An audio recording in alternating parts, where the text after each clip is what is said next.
सबसे पहले तो सबको आज इंडिपेंडेंस डे की बधाई हो। स्वतंत्रता दिवस। बाद अब बढ़ते हैं आगे। कल जो पैराग्राफ हुआ था अंत में, उसको पढ़ के आगे बढ़ेंगे। इसमें कहा गुरुदेव ने, जीवन की अबाध गति में समाधि का स्थान भी है। यह अवस्था प्राप्त होती है उन व्यक्तियों को जिनके जीवन का परम लक्ष्य परम शांति पाना है। जहाँ माला जपने के लिए भी मनुष्य समय देना नहीं चाहता, वहाँ समाधि का प्रश्न कहाँ। प्रत्येक व्यक्ति दार्शनिक नहीं होता और न विज्ञान वेत्ता। उसी प्रकार समाधि के अधिकारी भी अति अल्प होते हैं। और यही भाव लिया गया था कि जीवन जो है एक अबाध गति से, यानी कोई बाधा नहीं, चलता चला जा रहा है, किंतु प्राणी ध्यान नहीं देता कि इस जीवन में, गतिशील जीवन में समाधि का भी कोई स्थान है। तो जो इसके बारे में सोचते हैं और जिनके जीवन का परम लक्ष्य परम शांति पाना होता है, उन्हीं को यह अवस्था उपलब्ध होती है। अन्यथा बातें कितनी भी कर लें, कितना हम सत्संग भजन सुमिरन कर लें, समाधि की अवस्था तक पहुंचना यह बहुत गिने चुने लोग ही पहुंच पाते हैं। और उसका सबसे बड़ा कारण गुरुदेव कह रहे हैं कि माला जपने के लिए ही मनुष्य समय नहीं देना चाहता। यानी छोटे से छोटा काम जो है, जो आपको एकाग्र करे, भीतर से शांति प्रदान करे, उसके लिए ही आप समय नहीं देना चाहते हैं।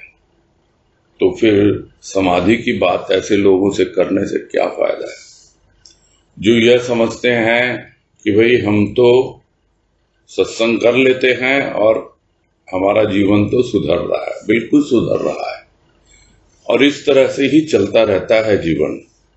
वैसे लोगों का यदि परम लक्ष्य परम शांति पाना नहीं हो, बस थोड़ी देर को पूजा आराधना की, थोड़ी सी शांति मिल गई, बस हो गया काम। तो जो थोड़े से में संतुष्ट होकर के अपना जीवन बिताते रहते हैं, उनके बारे में यह कहना कि हाँ भाई ये समाधि के अधिकारी हैं, कठिन है। बड़े गिने चुने लोग होते हैं। जिस तरह हर कोई दार्शनिक नहीं बन जाता, हर कोई रिसर्च स्कॉलर नहीं बन जाता, हर कोई वैज्ञानिक नहीं बन जाता, उसी तरह समाधि के अधिकारी भी बहुत कम लोग होते हैं।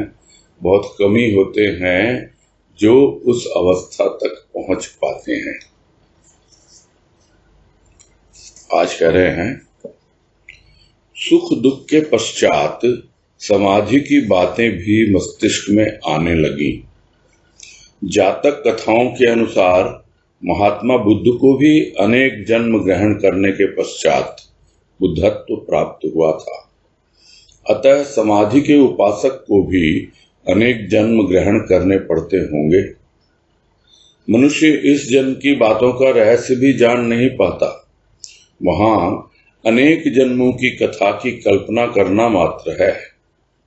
गीता में अनेक जन्म के पश्चात संसिद्धि प्राप्त होती है, ऐसा लिखा है। अतः धार्मिक मान्यता के अनुसार यह मानना उचित जान पड़ता है कि किसी विशेष अवस्था तक पहुंचने में मनुष्य को अनेक प्रयास करने पड़ते हैं। समाधि, सहज समाधि का अधिकारी लाखों में कोई एक होता है। और फिर गुरुदेव याद दिला रहे हैं कि 2 लेख पहले लिख दिए गए, एक का शीर्षक सुख और दूसरे का दुख। तो ये सुख और दुख की बातें तो थोड़ा बहुत लोगों को समझ में आ जाती हैं। बोले ये लिख दिया मैंने, उसके बाद मस्तिष्क में ये समाधि की बातें भी आने लग गई कि भाई कुछ समाधि के बारे में भी लिखा जाए, कुछ समाधि के बारे में भी विवेचन किया जाए। तो जातक कथाओं के अनुसार, यानी बुद्ध के संबंधित जो जातक कथाएं प्रचलित हैं, जिसमें अनेक जन्मों के बारे में विवरण है कि बुद्ध का इसका पिछला जन्म ये था, उससे पिछला जन्म ये था, इस तरह की बातें उसमें कही गई हैं। और यह भी कहा गया कि अनेक जन्म ग्रहण करने के बाद ही बुद्ध हो पाए, यानी कि बुद्धत्व को उपलब्ध हो पाए। तो यह तो एक समझने के लिए बात है। इसी प्रकार शायद समाधि के लिए भी उपासक को अनेक जन्म ग्रहण करने पड़ते होंगे। यह भी एक सिर्फ कल्पना ही हो सकती है, या इधर उधर से जब भी हम सुनते हैं, पढ़ते हैं, तो यही लगता है कि कौन सा व्यक्ति क्या संस्कार लेके आया है, उसके पिछले जन्म कैसे रहे होंगे, और इस जन्म में शुरू से उसका कैसा संस्कार बन रहा है और कैसा जीवन वो जी रहा है। तो बहुत तरह की बातें होती हैं जो उसके जीवन को संचालित करती हैं, उसकी भावनाओं को और उसकी सोच को, जीवन जीने के ढंग को चलाती हैं। तो बोलना कठिन है कि जो भी जन्म ले रहा है सब समाधि के अधिकारी हो सकते हैं। हो सकता है, संभावना है कि समाधि के उपासक को भी अनेक जन्म ग्रहण करने पड़ते होंगे, किंतु अनेक जन्मों की बातें करना है तो कल्पना ही है। इस जन्म का रहस्य जान ले उतना ही बहुत है उसके लिए। पिछले जन्म में क्या हुआ, उससे पिछले जन्म में क्या हुआ। अब जातक कथाओं में महात्मा बुद्ध के लिए लिख दिया गया है।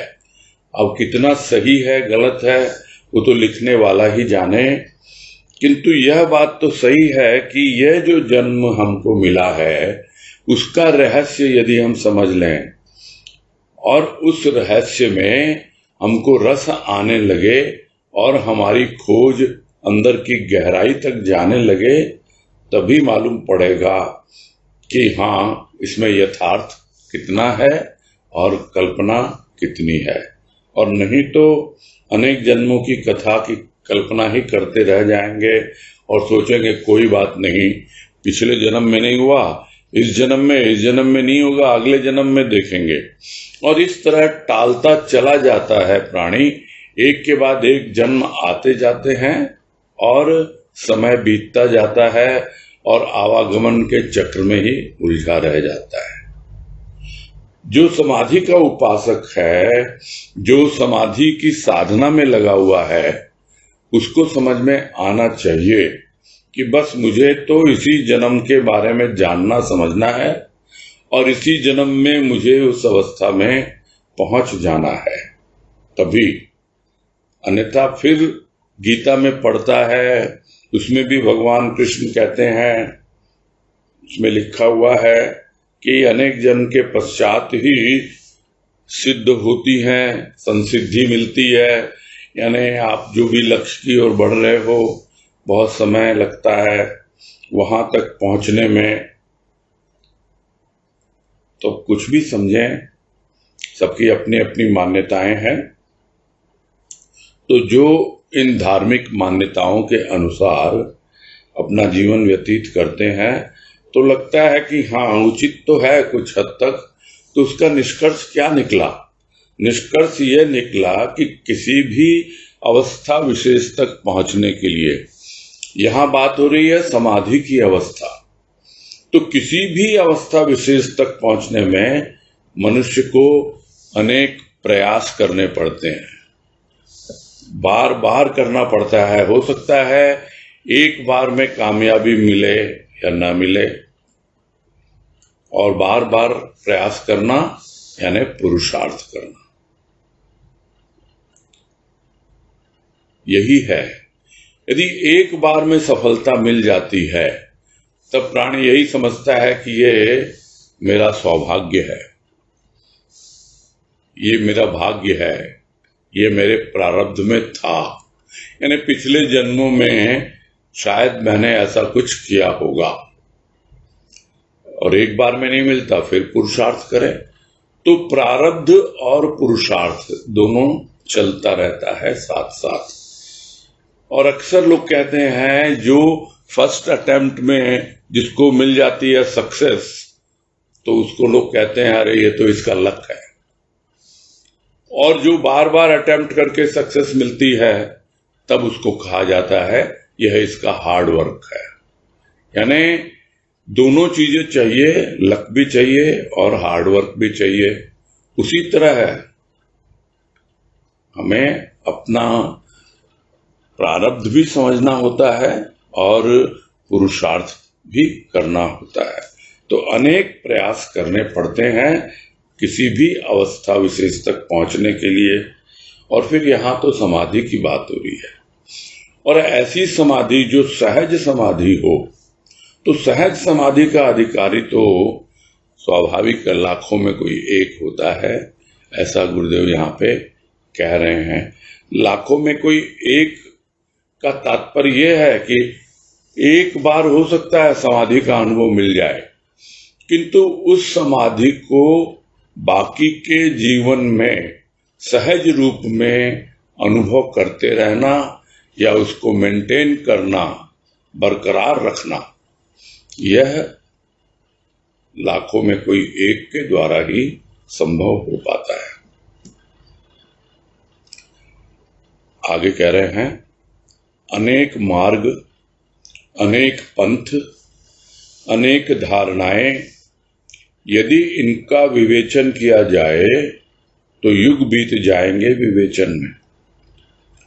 अतः मानसिक शांति तथा विकास के लिए मनुष्य को प्रथम अपनी वृत्तियों की ओर ध्यान देना आवश्यक है। वृत्तियां जब शांत रहने लगती हैं तब कहीं समाधि की बात आती है। और इसमें बिल्कुल स्पष्ट रूप से समझा दिया कि कहने को तो अनेक मार्ग हैं, अनेक पंथ हैं, और सबकी अपनी अपनी धारणाएं हैं, और सबकी अपनी अपनी प्रोसेस है, तौर तरीके हैं। जो पहले शुरू में ही बताया कि वो कोई षडचक्र भेदन है, कोई तांत्रिक रूप में आता है, कोई किसी ढंग से साधना को अपनाता है। तो अनेक मार्ग हैं, अनेक पंथ हैं, और जो जिस मार्ग पे चलता है वो उसी प्रकार की उसकी धारणाएं बनती हैं। अब अगर कोई समाधि का इच्छुक है कि उसे भी समाधि की अवस्था उपलब्ध करना है, तो क्या वो इनका विवेचन करेगा पहले, यहां क्या हो रहा है, वहां क्या हो रहा है? इसमें तो युग बीत जाएंगे, यानी पता नहीं कितना समय इसी में निकल जाएगा। हो सकता है पूरा जीवन ही व्यतीत हो जाए और हाथ कुछ भी ना आए। तो करना क्या है? तो सीधा साधा रास्ता गुरुदेव यहां बतला रहे हैं कि मानसिक शांति और विकास, ये दो चीजें आवश्यक हैं। यानी हमें यह लगे कि हमारा विकास हो रहा है, डेवलपमेंट हो रहा है, इनर डेवलपमेंट, आंतरिक विकास, और साथ ही साथ हमें यह लगे कि हमें मानसिक शांति भी मिल रही है।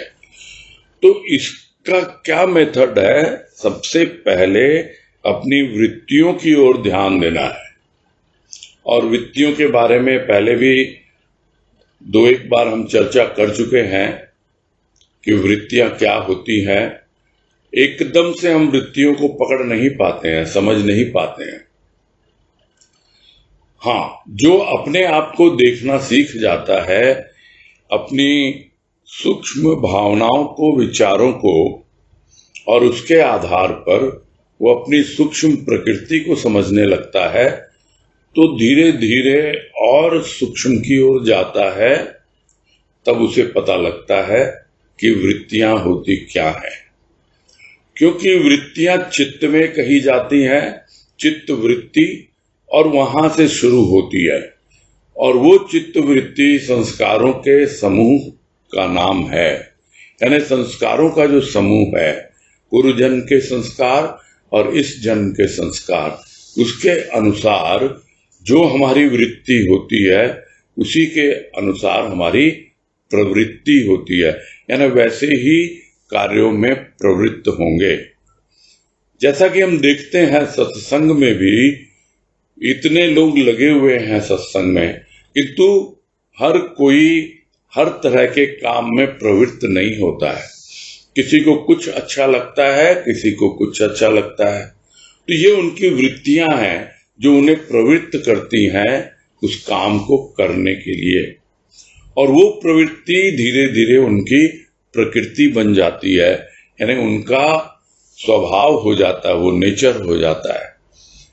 और करता क्या है प्राणी आजीवन, बस उसी को दोहराता है, यानी उसकी आवृत्ति होती रहती है। शुरू होती है वृत्तियों से, फिर प्रवृत्ति, फिर प्रकृति और आवृत्ति।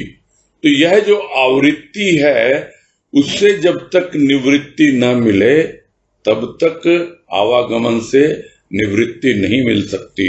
इसीलिए आवागमन भी क्या है, आवृत्ति, यानी दोहराते रहते हैं, आते हैं जाते हैं, जाते हैं आते हैं, यही दोहराना चलता रहता है। तो प्रथम अपनी वृत्तियों की ओर ध्यान देना आवश्यक है, यानी और बारीकी से अपने भीतर देखना है। और वृत्तियां जब शांत रहने लगती हैं तब समझ में आएगा कि नहीं, अब मुझे अपनी वृत्तियां विचलित नहीं कर रही हैं। नहीं तो शांत होकर बैठ ही नहीं पाता प्राणी। मुझे ये करना है, मुझे वो करना है, मुझे इधर बैठ के जरा देखें, अपने भीतर झांकें। प्रकृति तो एज ए होल है, टोटैलिटी में है। मन बुद्धि चित्त अहंकार मिलके प्रकृति है, किंतु वृत्ति तो चित्त में है और वहां भी गहराई में है। कैसे हम प्रवृत्त हो रहे हैं, किस तरह से आगे बढ़ रहे हैं, यानी हमारी प्रकृति का जो ओरिजिन है, यानी हमारी सूक्ष्म प्रकृति का, वहां जब पहुंचते हैं हम, तब हमको लगे कि भीतर बिल्कुल शांति है। तो यहां से जब शुरू होती है बात, तब समाधि की बात आती है। अगर वृत्तियां ही शांत नहीं हो रही हैं तो फिर समाधि के बारे में सोचना उचित नहीं है, यानी वैसा व्यक्ति समाधि का अधिकारी नहीं होता। आगे कह रहे हैं, प्रारंभ में प्रेमा भक्ति की ओर ध्यान आकृष्ट किया गया है, जहां प्रेम का पुजारी सहज समाधि का अधिकारी होता है। विवाद को यदि मनुष्य बाद हटा दे, प्रेम में विभोर हो जाता है, वहां कुछ कहना नहीं होता। साम्यावस्था की अवधि नहीं होती, उसी प्रकार समाधि की भी अवधि नहीं। मनुष्य निरंतर परिवर्तन का इच्छुक है, किंतु इच्छुक होना ही यथेष्ट नहीं, साधन की भी आवश्यकता है उनके लिए जो प्रेमा भक्ति से रहित हैं। नृत्य, संगीत, लीला को प्रेमा भक्ति समझना न्याय संगत नहीं। प्रेम में विभोर होकर नृत्य करना, पद गाना, यह अवस्था विशेष है, किंतु जिस समाधि की बात लिखी जा रही है वहां नृत्य संगीत की प्रधानता नहीं, विभोर अवस्था ही प्रधान है। और इस लेख के प्रारंभ में ही गुरुदेव ने प्रेमा भक्ति की बात की थी, और वही कह रहे हैं कि उसकी ओर जब ध्यान देता है प्राणी और प्रेमा भक्ति में संलग्न हो जाता है, यानी ऐसी भक्ति जिसमें अपने प्रभु के साथ अनुराग हो, उसके साथ प्रेम हो, और वो प्रेम का पुजारी है। वो किसी व्यक्ति का पुजारी नहीं है, वो किसी मूर्ति का पुजारी नहीं है, तो किसी नाम का पुजारी नहीं है। नाम रूप बहुत पीछे रह जाते हैं। वो प्रेम करता है प्रेम के लिए, वो प्रेम करता है उसके सूक्ष्म रूप से, जो उसका सूक्ष्म रूप है प्रेम और भाव, यानी वो भाव से प्रेम करता है, प्रेम से प्रेम करता है। यह होता है प्रेम का पुजारी। जो प्रेम का पुजारी है, धीरे धीरे वो समाधि का अधिकारी होता है। और फिर यदि उस प्रेम को खंडित न होने दे तो वो आजीवन सहज समाधि का अधिकारी बन जाता है। अब तरह तरह के वाद हैं, विवाद हैं, उन सब में अगर उलझ गया तो फिर कहां से वो प्रेमा भक्ति करेगा। उसे तो बस प्रेम में विभोर हो जाना है। ये वाद विवाद की बात ही न करे, उसको तो बाद दे, किनारे करे और प्रेम में विभोर होकर अपना मगन है, आनंद मना रहा है। तो वहां कुछ कहना सुनना नहीं होता है। वो अवस्था धीरे धीरे प्रगाढ़ होती चली जाती है, इतनी गंभीर होती चली जाती है कि पता नहीं लगता कि उसकी प्रकृति यानी सूक्ष्म प्रकृति, उसमें क्या घटित हो रहा है। इतनी बैलेंस्ड, इतनी संतुलित, जैसे बिल्कुल भी लहरें न उठ रही हो, जैसे शांत होता है प्रशांत महासागर की तरह, बिल्कुल शांत है भीतर। वो कहलाती है साम्यावस्था। साम्यावस्था यानी न तो पॉजिटिविटी चाहिए और न निगेटिविटी चाहिए। वो साम्यावस्था जो है वो कब तक रहती है, कब तक नहीं रहती है, उसकी कोई अवधि नहीं है कि इतनी देर रहे। यदि जिसको अभ्यास हो जाता है प्रकृति की साम्यावस्था में जीने का, तो उसे कोई परवाह नहीं होती, चिंता नहीं होती कि फिर से उसे जन्म लेना होगा या नहीं लेना होगा। वो स्वतः ही आवागमन के चक्र से बाहर निकल जाता है, जिसको गुरुदेव ने ज्ञान की एक वाणी में समझाया कि प्रकृति की साम्यावस्था वाले का पुनर्जन्म नहीं। अधिक हुआ तो अवतारी बन आया, यानी पॉजिटिविटी लेकर के अगर चला जाएगा इस दुनिया से, फिर से पुनर्जन्म होगा उसका और वो अवतारी बन के आएगा। और कम हुआ तो अभाव ग्रसित जीव, जो कि हम साधारण प्राणी हैं। इसलिए यह जो साम्यावस्था है उसकी अवधि जो होती है कोई फिक्स नहीं है। एक बार अनुभव में आने लग जाए और धीरे धीरे वो अगर मेंटेन होती रहे तो उसी प्रकार समाधि भी एक बार अनुभव में आ जाए और फिर वो मेंटेन होने लगे, उसकी भी कोई अवधि नहीं रहती है, फिर वो सहज समाधि बन जाती है। तो इससे हम यह समझ सकते हैं इस वाक्य से जो गुरुदेव समझाना चाह रहे हैं कि यदि हमें प्रकृति की साम्यावस्था यानी हमारे भीतर जो प्रकृति है उसकी साम्यावस्था में जीने का अभ्यास हो जाए, किंतु शर्त यह है कि उस बीच हमें समाधि का भी अनुभव मिल जाए, तब हमारे लिए समाधि सहज समाधि हो जाती है। उसके लिए बार बार प्रयास करने की जरूरत नहीं होती है।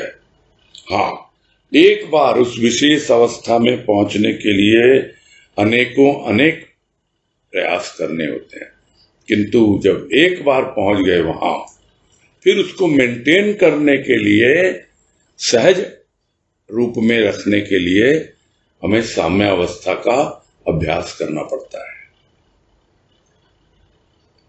होता क्या है प्राणी के साथ, चाहता तो है कि हम भी ऐसा कुछ करें, इस अवस्था तक पहुंचें, और जितनी जो हमारी अभी स्थिति परिस्थिति है भीतर की, हमारे मन बुद्धि चित्त अहंकार की, उससे हम संतुष्ट नहीं हैं और उसमें परिवर्तन की आवश्यकता है और हम परिवर्तन के इच्छुक होते भी हैं।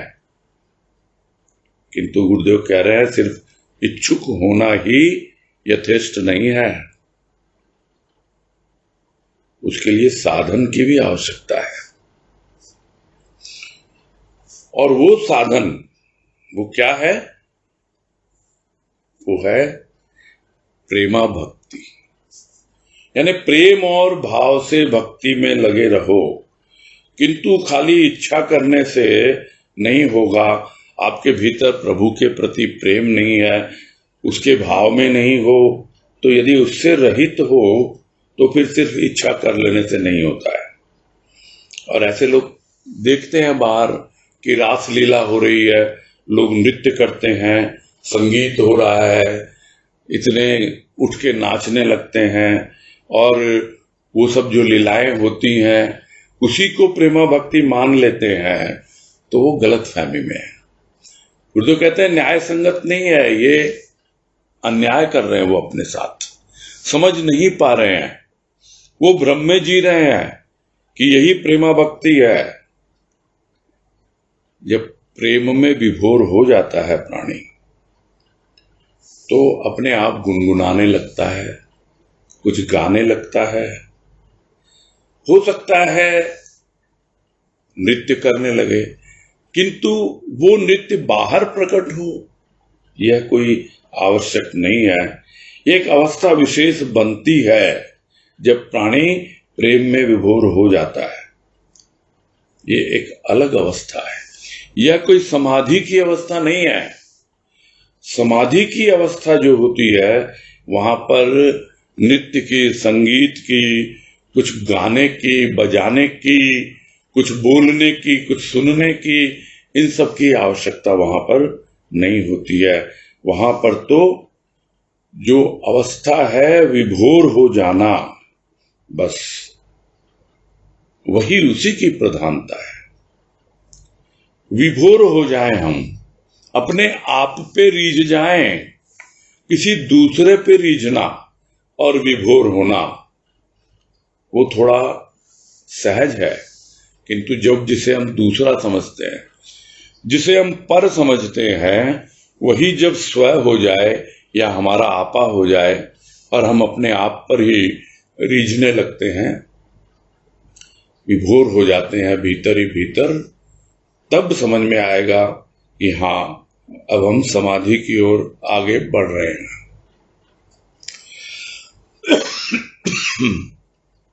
आगे कह रहे हैं, रसिकता किसी व्यक्ति विशेष की संपत्ति नहीं, विराट विश्व रंगों से परिपूर्ण है। यदि मनुष्य प्रकृति की शोभा का उपभोग न कर सके तो यह मानसिक रसिकता का अभाव है। अनंत आनंद का समुद्र मनुष्य के सम्मुख तरंगित हो रहा है। यदि मनुष्य सूक्ष्म वृत्तियों का आधार ग्रहण करे, स्थूल वस्तुओं का संग्रह ही जहां मनुष्य ने प्रधान समझ रखा है, वहां क्षणिक उल्लास मिल सकता है। जिस प्रकार मनुष्य मानसिक व्यथा को भुलाने के लिए सुरापान करता है, किंतु व्यथा दूर हुई कहां। नशा तो अल्प समय के लिए स्नायु उत्तेजना देता है तथा प्रलाप भी, किंतु शांति कहां, संतोष कहां। शांति संतोष तो उस व्यक्ति को प्राप्त होगा जिस व्यक्ति ने स्थूल को मुख्य न मान सूक्ष्म भावना को अपनाया हो। और बार बार सूक्ष्म के ऊपर ही जोर देते हैं। स्वाभाविक है, अपनी सत्संग में प्रधानता सूक्ष्म की ही है। और यह जो प्रेम और भाव की बातें होती हैं, यह भी पूरी तरह सूक्ष्म की ही बातें हैं। और कोई अगर यह समझ ले कि भाई रसिक तो वही होता है जो किसी धर्म विशेष या पंथ विशेष को फॉलो करता है, ऐसा नहीं है। ये किसी व्यक्ति विशेष की संपत्ति नहीं है। रसिकता सबके भीतर है। हर कोई रसास्वादन कर सकता है। कैसे? जिस तरह बाहर विराट विश्व है, अलग अलग रंगों से अपना रंग दिखा रही है प्रकृति और अपनी शोभा बढ़ा रही है, और हम उससे आकर्षित होकर के उस शोभा का आनंद उठाते हैं, उसका उपभोग कर सकते हैं, करते भी हैं, किंतु लोगों को ध्यान नहीं है इन सब चीजों। उसका कारण गुरुदेव बता रहे हैं। उस ओर ध्यान नहीं देना, बाहरी प्रकृति की ओर। फिर आपकी आंतरिक प्रकृति है, उसकी ओर ध्यान नहीं देना। यह क्या दिखलाता है? यह दिखलाता है कि आप में मानसिक रसिकता का अभाव है, यानी आपके मन को रस नहीं मिल रहा है। न बाहर मिल रहा है, न भीतर मिल रहा है, उसकी कमी है। इस वजह से बातें तो बहुत की जाती हैं, बहुत सुनी भी जाती हैं, किंतु अपने भीतर नहीं झांकता प्राणी, समझता नहीं कि उसको रस मिल नहीं रहा। तो सबसे पहले तो रस ग्रहण करना आना चाहिए, और उसके लिए गुरुदेव कह रहे हैं कि भीतर लहलहा रहा है अनंत आनंद का समुद्र, तरंगित हो रहा है, किंतु कब अनुभव में आएगा? जब सूक्ष्म वृत्तियों का आधार ले, यानी सूक्ष्म वृत्तियां जो है उसका आधार लेके समझ में आएगा कि रास रच रहा है, यह लीला भीतर हो रही है। वो लीलाधारी वो अपनी वाणी की वेणु बजा रहा है, और उस वेणु से मेरी वृत्तियां रास रचा रही हैं, और मैं रसिया बनकर, रसिक बनकर उस रस का उपभोग कर रहा हूं। अपने आप अनुभव में आने लगती है जब प्राणी सूक्ष्म वृत्तियों का आधार ग्रहण करता है। किंतु इसीलिए आता है कि प्राणी ने तो स्थूल वस्तुओं के संग्रह को ही प्रधानता दे रखी है। उसके अलावा क्या कुछ नहीं। जो भौतिक जीवन है वही उसके लिए प्रधान है। तो यदि इन सब में ध्यान है तो ठीक है, थोड़ी सी देर को, कुछ क्षणों को कुछ उल्लास मिल जाता है। फिर उदाहरण सुरापान का पहले भी लिया था। दुख की बात जब आई थी कि दुख भुलाने के लिए लोग सुरापान करते हैं, यानी शराब का सेवन करते हैं, किंतु कितनी देर दुख भूल पाते हैं? हो सकता है कुछ क्षणिक हो, क्षणिक उल्लास भी हो सकता है मिले, किंतु ज्यादातर तो यही होता है कि वो उनकी जो स्नायु है वो उत्तेजित हो जाती हैं, यानी उनको भीतर ही एक्साइटमेंट होता है, उत्तेजना आती है, और वो जो उत्तेजना है उसी में वो कुछ न कुछ प्रलाप करता है, यानी उल्टा सीधा बोलता है। और कभी बोलेगा, बड़ी मीठी मीठी बातें करेगा, किंतु यह सब अल्पकालीन होते हैं, व्यथा दूर नहीं होती है प्राणी की। जैसे ही नशा उतरा फिर वही का वही। उसी तरह है यह जो स्थूल वस्तुएं हैं उसका संग्रह उत्तेजित करता है, उल्लसित करता है, किंतु कितनी देर, कुछ क्षण, फिर वस्तुएं पुरानी हो जाती हैं, और फिर सारा का सारा जैसे नशा उतर गया उसी तरह। तो नशा उतरता है, शांति संतोष नहीं आता है। तो शांति संतोष तो उसी व्यक्ति को प्राप्त होगा जिसने स्थूल को मुख्य न मान सूक्ष्म भावना को अपनाया। यानी जब तक सूक्ष्म की समझ ना हो, सूक्ष्म की सोच ना हो, सूक्ष्म की पकड़ ना हो। पकड़ बहुत जरूरी है, और वो आती है मनन चिंतन से। वो सब करते हुए आगे बढ़ता है प्राणी, तब धीरे धीरे वो सूक्ष्म वृत्तियों का आधार लेता है और भीतर रसपान करता है, और रसपान करते हुए जो आनंद का सागर लहलहाता है, उसके लिए कुछ न कुछ इच्छा उसकी होती है कि मैं भी उसे अनुभव करूं जो गुरुदेव यहां वर्णन कर रहे हैं। आगे कह रहे हैं, चेतना एक शक्ति है जिसका उपयोग तथा उपभोग हर एक व्यक्ति उचित ढंग से करना नहीं जानता या करना नहीं चाहता। यह विवादग्रस्त प्रश्न है। यदि यह संसार केवल कष्ट और संकट का ही स्थान है, तो इसी संसार में आधुनिक काल में भी केवल सुख शांति ही नहीं, समाधि अवस्था का भी आनंद प्राप्त किया विशिष्ट व्यक्तियों ने। यदि ऐसे मनुष्यों को महापुरुष, महात्मा आदि कहकर साधारण जन संतुष्ट होना चाहते हैं, तो बात जुदा है। अन्य व्यक्ति को गुणी, महामानव कहने से मनुष्य को शांति नहीं मिल सकती। प्रकृति आज भी अपना रहस्य उद्घाटन करने को प्रस्तुत है उन व्यक्तियों के लिए जिनके हृदय में तीव्र लगन है प्रकृति की शक्ति के परिचय की। बुद्ध और मोहम्मद की जय जयकार से ही मनुष्य का मंगल नहीं हो सकता। यदि वह इच्छुक है परम शांति का, तो उसे भी वह ज्ञान आनंद प्राप्त हो सकता है। और कितना इंस्पायर करेंगे गुरुदेव, समझ नहीं आ रहा है। कितना प्रेरित कर रहे हैं हम लोगों को कि सिर्फ आप किसी का गुणगान करते रहो, किसी को संत महापुरुष कह के अपना पल्ला झाड़ लो, भाई वो तो गुरुदेव है, वो तो बाबा है, वो तो महामानव है, महात्मा, उनके द्वारा संभव है। हम तो कैसे समाधि की अवस्था तक पहुंच सकते हैं? सबके भीतर है चेतन शक्ति, तो फिर क्यों नहीं इसका उपयोग और उपभोग करना हम समझें कैसे काम में लिया जाता है। जो चेतना है उसको यदि हम निरर्थक कार्यों में खर्च करेंगे, जो थोड़ी बहुत है, अन्यथा ज्यादातर तो जड़ता में ही जीते हैं, क्योंकि जड़ वस्तुओं से खेलते हैं।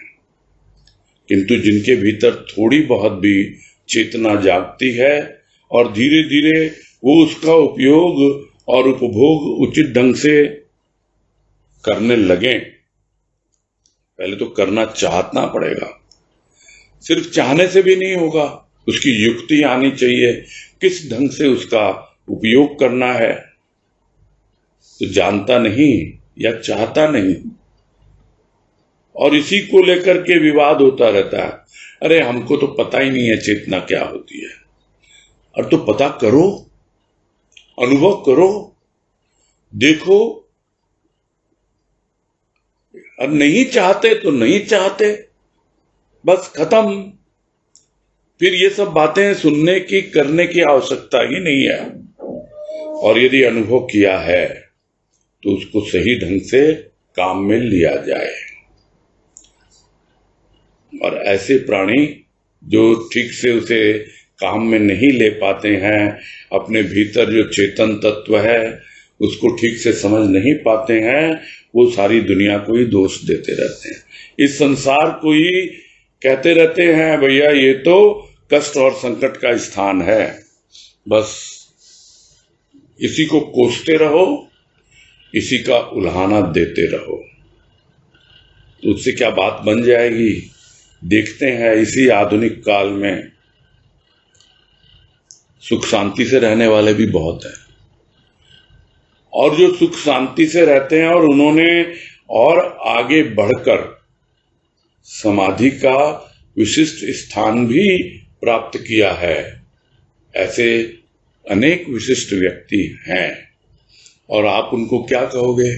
भाई उनके लिए संभव है, वो तो महापुरुष है, वो तो महात्मा है। और ये कहकर साधारण प्राणी संतुष्ट हो जाता है कि उनके लिए तो संभव है, हमारे लिए तो संभव है नहीं। भाई गुरुदेव तो संत महापुरुष, उनके लिए संभव, हमारे लिए संभव नहीं है। बोल के आप अपने आप को बचा लो, उससे क्या लाभ होना है।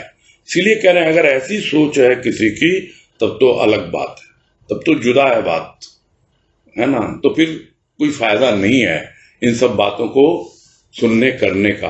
और यदि वाकई कुछ करना चाहते हैं तब हमें उसके पीछे लगना होगा। अन्य व्यक्ति को आप गुणी कह रहे हो, महामानव कह रहे हो, तो क्या उससे आपको शांति मिल जाएगी? गुरुदेव बहुत महान, बाबा बहुत महान, ये कहने से क्या, बस बोलने मात्र से हमें शांति मिल जाती है? उन्होंने प्रकृति के रहस्य को समझा और प्रकृति आज भी अपना रहस्य उद्घाटन करने के लिए प्रस्तुत है। उनके लिए जिन्हें तीव्र लगन, फिर तीव्र लगन, हृदय में तीव्र लगन, कितनी बार कहेंगे गुरुदेव कि तीव्र लगन चाहिए इसके लिए, और प्रकृति की शक्ति के परिचय को जानने के लिए। यह प्रकृति कोई बाहरी प्रकृति नहीं है, यह प्रकृति अपनी आंतरिक प्रकृति है, भीतरी प्रकृति है। कितनी इसके भीतर शक्ति छिपी हुई है, जो जानना चाहते हैं और जिनके हृदय में तीव्र लगन है, तो प्रकृति आज भी अपना रहस्य उद्घाटन करने के लिए तैयार है उनके लिए। किंतु प्राणी करता क्या है? जो बौद्ध धर्म के मानने वाले हैं वो बुद्ध की जय जयकार करते हैं, जो मुस्लिम धर्म को मानते हैं मोहम्मद की जय जयकार करते हैं। वैसे ही हम सत्संगी गुरुदेव बाबा की जय जयकार करते हैं। तो गुरुदेव कह रहे हैं उनकी जय जयकार करने से मंगल नहीं होता मनुष्य का। सिर्फ बोलने से जय हो जय हो, जय जयकार हो, इसकी जय हो उसकी जय हो, उससे क्या मंगल होना है? यदि इच्छुक है वास्तव में परम शांति का, तो यदि शांति उनको मिली है तो हमें भी मिल सकती है। समाधि की अवस्था तक वो पहुंचे हैं तो हम भी पहुंच सकते हैं। तो इच्छुक है परम शांति का तो उसे भी वह ज्ञान और आनंद प्राप्त हो सकता है, बिल्कुल हो सकता है। इच्छुक है, पुरुषार्थ कर रहा है और भीतर में हृदय में इतनी तीव्र लगन है कि मुझे तो जल्दी से जल्दी उस अवस्था तक पहुंचना है, तब जाकर। और नहीं तो भाई ठीक है, वो तो संत महापुरुष हैं, वो तो जानते हैं, वो पहले से ही जानते हैं। वो तो उसी तरह, वो पैदा हुए उसी दिन से उनको पता है कि उनको क्या करना है। तो क्या वो बतला के नहीं गए तुम्हें क्या करना है? चलो हमने पहले ध्यान नहीं दिया, यदि आज भी ध्यान दिया तो क्या हम उसमें लगते हैं आगे? क्या हम आगे बढ़ने की कोशिश करेंगे? अपने आप से पूछें। यही कह रहे हैं गुरुदेव, यदि है हमारी इच्छा परम शांति प्राप्त करने की, ज्ञान और आनंद प्राप्त करने की, तो उनकी कृपा से सब कुछ संभव है। बस यही पूरा करते हैं।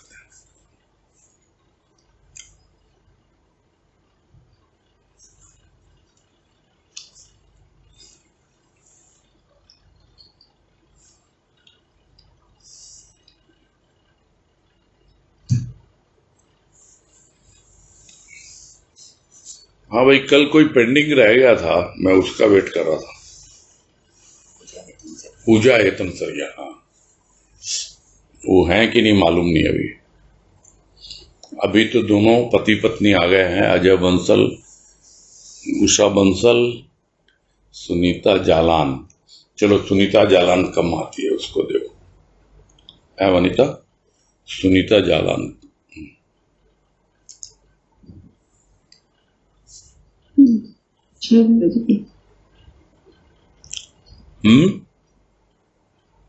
हाँ बोलो सुनीता। हरिओम भैया। हाँ हरिओम। हाँ बोलो भैया। ऐसे तो आपने सूक्ष्म वृत्ति के बारे में बहुत बताया है, कि सूक्ष्म वृत्ति चित्त वृत्ति के अंदर होती है। सूक्ष्म वृत्ति का ही ज्यादा प्रकृति पे, हमारी ऊपर की प्रकृति, सूक्ष्म प्रकृति पे असर होता है। लेकिन थोड़ा सा और बता दीजिए भैया, सूक्ष्म वृत्ति जैसे भाव और प्यार है एक तो, और क्या है भैया सूक्ष्म वृत्ति को और ज्यादा समझने के लिए? नहीं, भाव और प्यार तो एक टोटैलिटी में है, मतलब एक उसकी समग्रता का रूप है। वृत्तियां तो बहुत छोटी छोटी होती हैं, बहुत बारीक बारीक जैसे होती हैं। वो सूक्ष्म वृत्तियां एक एक चीजों को हम समझने लगते हैं, और वो ज्यादातर हमको समझ में आता है कि किस तरह हम रिएक्ट करते हैं किसी भी सिचुएशन के प्रति, किसी भी स्थिति परिस्थिति, चाहे वो बाहर की हो या भीतर की हो। उसका जो रिएक्शन जो आता है वो भीतर से निकल के आता है। उससे हम धीरे धीरे पहुंचते हैं उन सूक्ष्म वृत्तियों तक और समझने लगते हैं, हाँ भाई मन का ये हालचाल है ना, ठीक है, बुद्धि का ये हालचाल है, सबका हालचाल समझें और उस पर काम करते जाएं। तो सूक्ष्म प्रकृति पे वर्क करने की ज्यादा जरूरत है, और उसके लिए गुरुदेव ने हमें साधन दिया सत्संग का, और हमारी साधना है प्रेम और भाव के द्वारा। वो करते चले जाएंगे, अपने आप ही सारी चीजें स्पष्ट होती चली जाती हैं और आगे बढ़ते हम चले जाते हैं। एक एक छोटी छोटी चीजों को समझना बड़ा कठिन हो जाता है, और ये कोई ऐसी चीज है नहीं कि मेरी वृत्तियां कुछ और होंगी, आपकी वृत्तियां कुछ और होंगी। सबकी अलग अलग है सूक्ष्म वृत्ति, बिल्कुल डिफरेंट है एकदम। ये जो बताया जाता है ना कि हाँ मन बुद्धि चित्त अहंकार, उसके रूप भी अलग अलग है। हमारे खुद के ही मन बुद्धि चित्त अहंकार के रूप बदलते रहते हैं, वैसे ही वृत्तियों के रूप भी बदलते रहते हैं। तो यह जो चीज है, ये बदलते हुए परिवर्तनशील में बड़ी शांति से सारे कार्य हों, और हमारे जो भीतर की प्रकृति है वो बिल्कुल साम्यावस्था में रहे, तो धीरे धीरे हम समझ पाते हैं सारा भीतर का खेल। और जब पूरी तरह से शांत हो जाती हैं वृत्तियां, तो अपने आप ही उस अवस्था को हम उपलब्ध हो जाते हैं। उसके लिए बिल्कुल विलीन हो जाना होता है, लीन हो जाना होता है। यानी विलीन क्या होगा, स्थूल और सूक्ष्म और सबका सब लीन हो गया उसके अंदर जाकर के, जो भीतर बैठा हुआ है। तो शुरुआत तो कैसे भी करो, लगे रहो उस पे, करते करते ही बात बनती है ना? ठीक है। हाँ भैया, हाँ भैया। हाँ, अजय बंसल को दीजिए।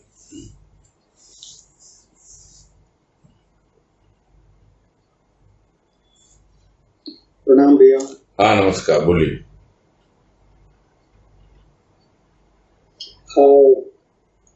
आज जैसे इंडिपेंडेंस डे है, तो थोड़ा सा कभी विचार आता है कि what is my contribution to the country, what is my duty to the country. तो आपका इसके ऊपर कुछ सम गाइडेंस, लाइक कभी ऐसे इन्हीं एक दो दिन में रिपब्लिक डे, इंडिपेंडेंस डे पे थोड़ा ख्याल आता है कि कुछ करना चाहिए, तो आपका इसके विषय में क्या सुझाव है, या as an individual what can a person do or what can a person should do? पता नहीं, मैंने तो कभी सोचा नहीं है इस तरह से। एज ए पर्सन बता रहा हूं मैं, मेरा तो यही मानना है, व्यक्ति अपने आप को ठीक कर ले तो पूरा देश ठीक हो जाता है, बस। तो हमारा टोटल फोकस होता है अपने ऊपर। देश की चिंता करने वाले जो लोग हैं वो उन पे छोड़ दें, हमें अपनी चिंता करना ज्यादा जरूरी है।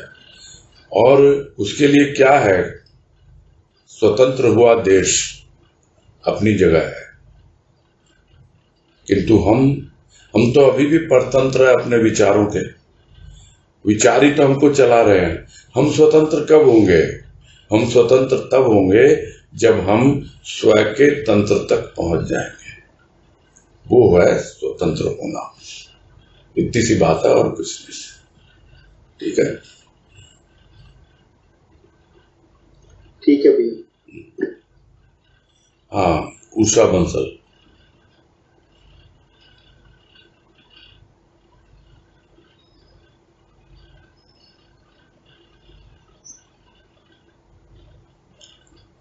क्या हुआ? नहीं, हटा लिया हाथ उन्होंने। अच्छा, नहीं, प्रणाम भैया। हाँ नमस्कार। हाँ हाँ, बोलिए बोलिए। हाँ नमस्ते भैया। हाँ हाँ जी, आपने अभी बताया था कि ये सूक्ष्म भाव की जो युवतियां हैं उसके बाद हमारी कार्यों में जैसे प्रवृत्ति आती है और उसके बाद हमारा जो प्रकृति स्वभाव है, उसके बाद में ये आपने बताया था आवृत्ति और निर्वृत्ति, उसके बारे में थोड़ा प्रकाश डालेंगे, थोड़ा वो समझना था। नॉर्मल में तो हम उसी को रिपीट करते रहते हैं। आवृत्ति मतलब क्या है? रिपीटेशन, वही रिपीट होता रहता है। तो जब तक पूरा निवृत्त नहीं होंगे, जो गुरुदेव का लेख हुआ था ना, कर्म ज्ञान का अवसान, वो पूरा निवृत्ति के ऊपर बेस्ड है कि किस प्रकार आप कर्मों से निवृत्त हो और किस प्रकार ज्ञान से निवृत्त हो।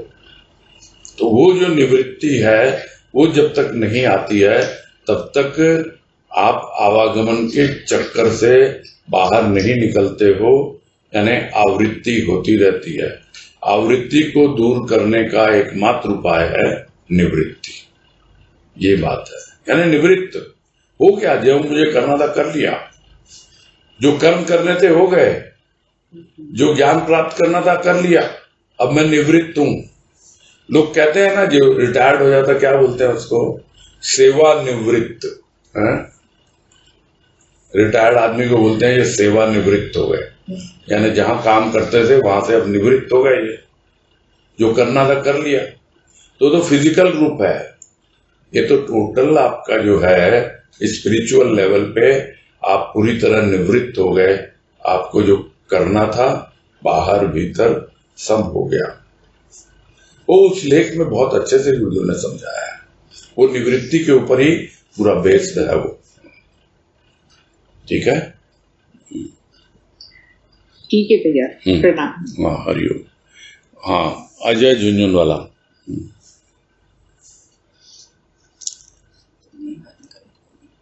प्रणाम भैया। हाँ नमस्कार, बोलिए। हाँ भैया, आज का जो लास्ट पैराग्राफ है, हाँ। उसमें जो लाइन है नीचे की चौथी पांचवी लाइन, प्रकृति आज भी अपना रहस्य उद्घाटन करने को प्रस्तुत है उन व्यक्तियों के लिए जिनके हृदय में तीव्र लगन है प्रकृति की शक्ति से परिचय की। भैया थोड़ा सा इसको समझाएं। ये तो बताया नहीं, ये प्रकृति जिसकी बात हो रही है ये कोई बाहर की प्रकृति नहीं है, ये आपके भीतर की प्रकृति है। तो वो आपके भीतर की प्रकृति अपने आप को प्रकट करने के लिए, अपना रहस्य उद्घाटन करने के लिए तैयार है। कमी है तो हमारी ओर से है। यदि हम तैयार हैं और हमारे भीतर हमारी प्रकृति की शक्ति को जानने के लिए, उससे अवगत होने के लिए यदि हृदय में तीव्र लगन है तो अपने आप ही प्रकृति अपना परिचय दे देती है। परिचय ही नहीं देती है, अपनी शक्ति से अवगत कराती है, जिसको हम कहते हैं संक्षेप में कि हम अपनी ही शक्ति से अवगत होते हैं। वो सूक्ष्म की शक्ति है। तो ये जो बात हो रही है ये सूक्ष्म प्रकृति की बात हो रही है। यानी आप जो प्रकृति की शक्ति से अवगत होते हो वो सूक्ष्म प्रकृति की शक्ति है। रहस्य क्या हुआ भैया? रहस्य ही रहस्य है। सूक्ष्म प्रकृति पूरी रहस्यमय है। मन बुद्धि चित्त अहंकार, यही तो है सूक्ष्म प्रकृति। सब रहस्य बने हुए, हमको क्या मालूम अभी कहाँ मन में क्या है, बुद्धि में क्या है, चित्त में क्या है। अहंकार के खेल तो और निराले। ये रहस्य जो है बताने के लिए तैयार बैठी है प्रकृति, और उस प्रकृति को जो अपना रहस्य उद्घाटन करने को तैयार है, वो सीधे सीधे संचालित होती है उस पुरुष के द्वारा, यानी उस परमात्मा के द्वारा जो हमारे भीतर बैठा हुआ है। वो उसका संचालन करता है। वो देखता है, अरे इसके भीतर तो बहुत तीव्र लगन है, ये चाहता है ऐसा समझ में आ जाए, इसका पूरा मन बुद्धि चित्त अहंकार का रहस्योद्घाटन हो जाए, तो वो उस प्रकृति को भेजता है जो हमें समझाता है।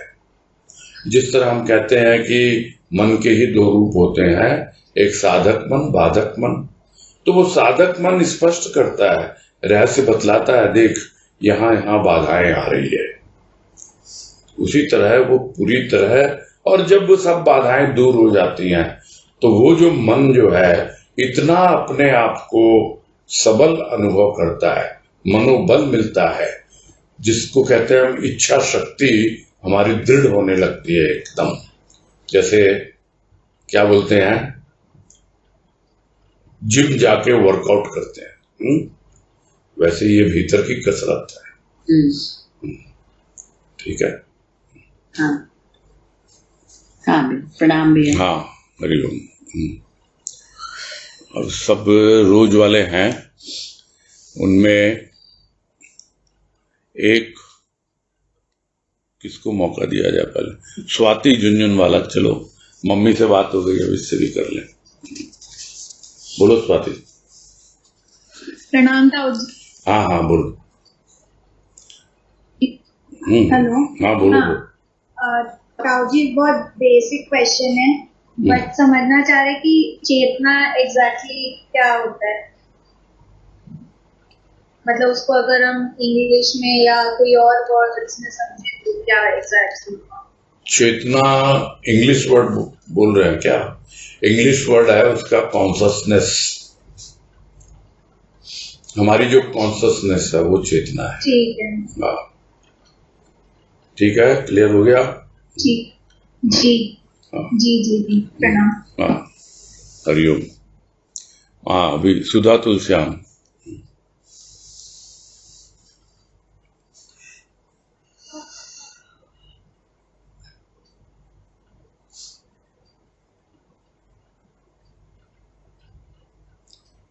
बोलिए। प्रणाम भैया। हाँ नमस्कार, बोलिए। भैया, आपने आज बात आई थी समझाते हुए कि सूक्ष्म वृत्तियों का जहाँ पे ओरिजिन है, तो ओरिजिन आपने यूज किया था शब्द, मतलब तो सूक्ष्म वृत्तियां हमारी हमको समझ, मतलब मन बुद्धि चित्त अहंकार जो है, लेकिन ये प्रकृति है ना, सूक्ष्म प्रकृति, और इसी को वृत्तियां सूक्ष्म वृत्तियां ही बोलते हैं। और इसका ओरिजिन कहाँ पे है सबका? तो डीप में एक ही जगह से ओरिजिन है, चित्त वृत्ति कहा जाता है। वो चित्त वृत्ति जो है उसके आधार पर ही आगे का जो सूक्ष्म प्रकृति, भाई बात आई ना, वृत्ति से प्रवृत्ति, प्रवृत्ति से प्रकृति, ये एक सीरियल वाइज चलता है, एक के बाद एक के बाद एक, इस तरह से। तो हमारी जो प्रकृति है, हम अभी प्रकृति को तो समझ लेते हैं कि हमारे मन में ये है, बुद्धि में ये है, चित्त में ये है, वो। अब जब आप उसके अंदर डीप, मतलब उसका ओरिजिन कहाँ से है, कि भाई अगर मुझे क्रोध आया तो ये कौन सी वृत्ति है मेरे भीतर जो क्रोध को जन्म दे रही है, वहां तक पहुंचना, उसके ओरिजिन तक पहुंचना है, तब हमको समझ में आएगा। मिक्स होती है भैया, होता है उसमें है? क्या बोले? उसमें मिक्स खेल होते हैं सूक्ष्म के, उसमें तो मिक्स खेल होते हैं ना भैया सूक्ष्म के, थोड़ा स्वार्थ का, थोड़ा अहंकार का, थोड़ा हमारी वृत्ति का। वो ब्रॉड है ना, एक कहीं ना कहीं वृत्ति होती है जो हम कहते हैं कि इसके संस्कार ही ऐसे हैं, जो थोड़े से भी एकदम एक्साइटेड हो जाते हैं, कुछ लोग उत्तेजित हो जाते हैं, क्रोध आ जाता है, लेकिन वो ऐसा नहीं है। ये रिएक्शन जो है ना आपका, वो रिएक्शन के पीछे एक्शन जो है, कहां से ये रिएक्शन आया, सामने वाले ने कुछ बोला या हमने कुछ देखा, ये तो बहुत ऊपरी चीज है। हमारे भीतर से अपने आप को देखना, अपने भीतर की गहराई में देखना कि मेरे भीतर आखिर कहां से ये क्रोध ओरिजिन हुआ। अहंकार भी बड़ा ब्रॉड है, स्वार्थ भी बड़ा ब्रॉड है, उस तरह नहीं। पर्टिकुलर एक जब आपके साथ हुआ तब आप उसके ओरिजिन तक जाते हो कि अभी ये है, फिर दूसरी बार होगा तो जरूरी नहीं है वही हो, फिर कोई और। अब ये तो सिर्फ क्रोध की बात है। यहां पे आप सूक्ष्म की जब खोज करेंगे भीतर ही भीतर, तब जब आपकी लगन और आपका मगन होना, ये दोनों चीजें कुछ इस तरह से आपके भीतर को रसपूर्ण कर देगी कि आप बिल्कुल मस्त हो जाओगे।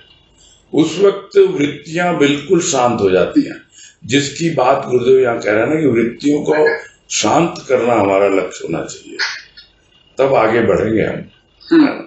तो अगर हम समझेंगे ही नहीं, हम बच्चे का नेचर ही नहीं समझेंगे, तो हम बच्चे को शांत कैसे कर पाएंगे।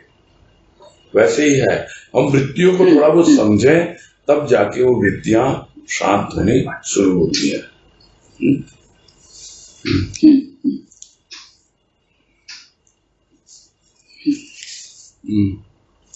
तो अभी तो पहले समझना होगा फिर शांत। ठीक है, समझ में आ गई ना बात। हाँ हाँ हाँ हाँ। तो मतलब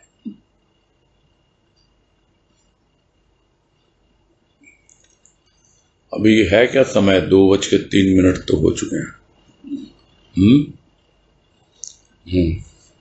पूरा करते हैं आज। आप लोग कल बात करना, जो 2 हैं अभी बाकी। ठीक है।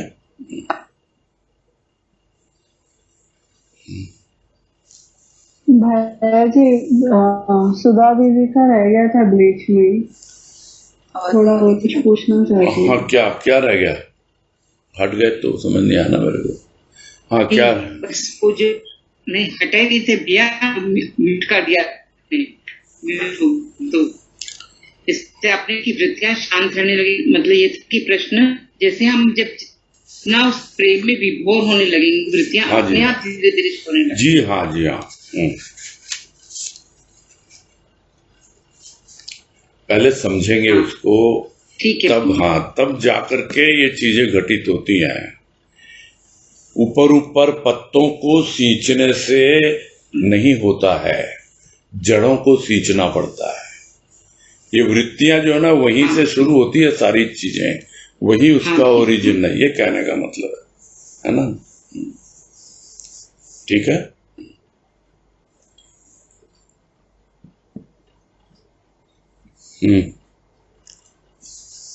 क्या हुआ? डिस्कनेक्ट हो गया लगता है।